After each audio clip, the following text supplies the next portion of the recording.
Today on Pots and Trowels, I'm going to give you some tips on clipping box, and that's brought to you with the support of Darlac, Cobra Garden and Mr Fothergill's.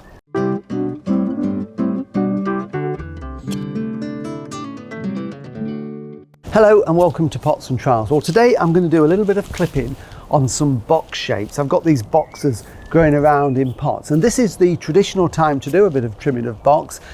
June, very often it was done on Derby Day. That's when historically the gardeners would do it when the owners of the house had gone off to the races, so they'd get out and do all the clipping. So June is the perfect time to do it, and we can just trim them up and give them a bit of shape and get rid of some of the new growth on there. Now, some people worry about growing box, and I know box blight is a big problem in some parts of the country, as is the box moth caterpillar that can eat them and cause an awful lot of damage.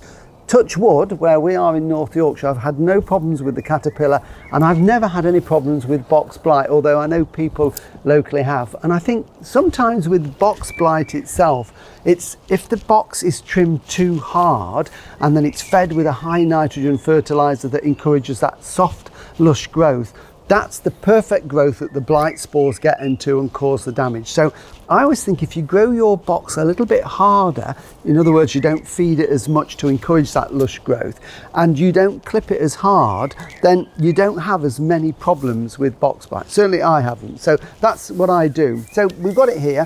We can see some of the older growth is here, and then we've got the lush new growth, this green growth here. If you get leaves like this, where they get that almost like a little orangey tinge to them, that's not a disease, that isn't blight or anything, that's just nutritional or weather damage. Sometimes when they go a little bit orange, it just tells you that at some point they've been a little bit hungry.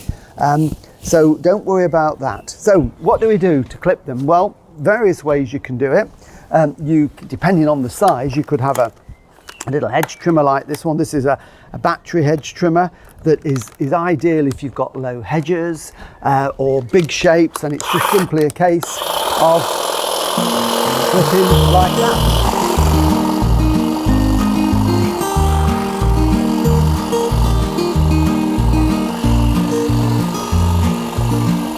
So that makes a really nice, neat, easy job to do.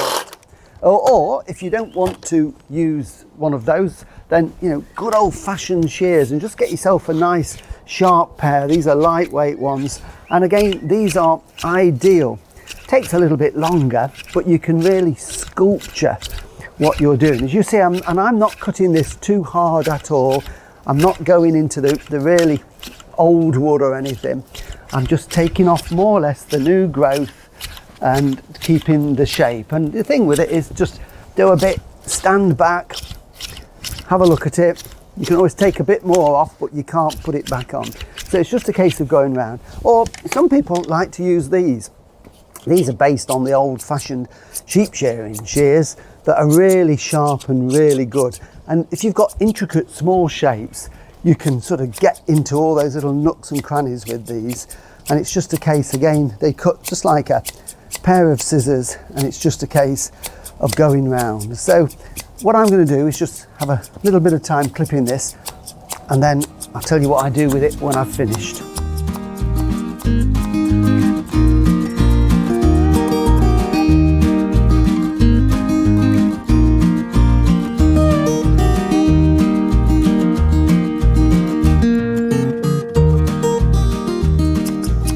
Go, just those last final bits. The secret is just stop now and again, stand back, have a look, make sure you've got an even shape. And what I'm aiming for is just a very informal cone shape like that, and I'm happy with that. And what you'll notice is I've not clipped it too tight, and that's where I think you can go wrong. This is still quite loose, it's quite airy, we can get plenty of wind blowing through that, and that makes it much more difficult for the spores of the blight to actually establish and grow in there, because it's open to the elements. So hopefully that will stay nice and healthy. And then the last thing that I do with it is to give it a feed. Now, I did mention don't give it a high nitrogen feed, because high nitrogen just promotes loads and loads of green leaf, which we want, but we need to balance it out. So this is actually a high potash feed, the sort of thing you'd give tomatoes.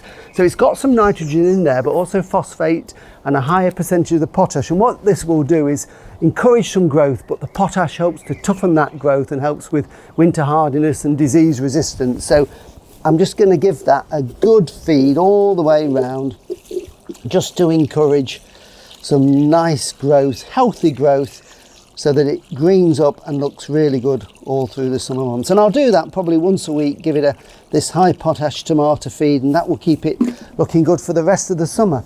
And the very last thing to do, which is the bit I always hate. Now, if I were doing this on gravel, I'd have put a tarpaulin down, but on paving it's easy just to sweep it. So we need to get rid of all these clippings.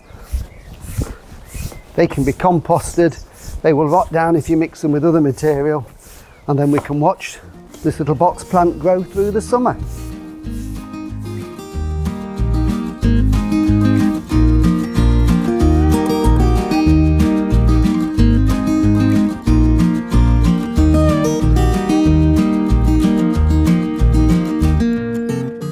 Thank you for watching Pots and Trowels, and remember, all the videos that we've done you can find on YouTube and on Facebook. Next week we're going to be in the veg garden catching up with some jobs there. See you then. Bye.